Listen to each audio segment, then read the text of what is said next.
मातृभूमीच्या भक्तीतून संघगीताची उत्पत्ती होते. या गीतांच्या रचनाकारांची नोंद नसली तरीही राष्ट्रभक्तीची भावना समान असल्याचं प्रतिपादन राष्ट्रीय स्वयंसेवक संघाचे सरसंघचालक डॉक्टर मोहन भागवत यांनी केलं. खासदार सांस्कृतिक महोत्सव समिती नागपूर यांनी आयोजित केलेल्या नव्या संगीताचा साज चढलेल्या संघगीत संग्रहाचं लोकार्पण करताना ते आज नागपूर इथं बोलत होते.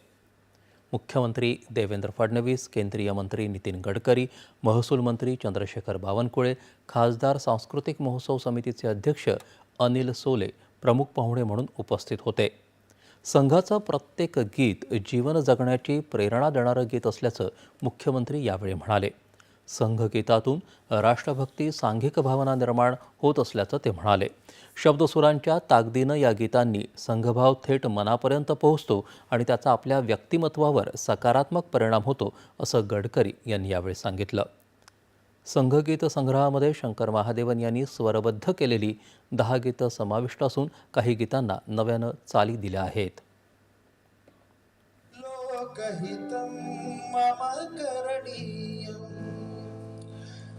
न भोग भवने रमणीयम् न च सुख शयने शयनीयम् अहर्निशं च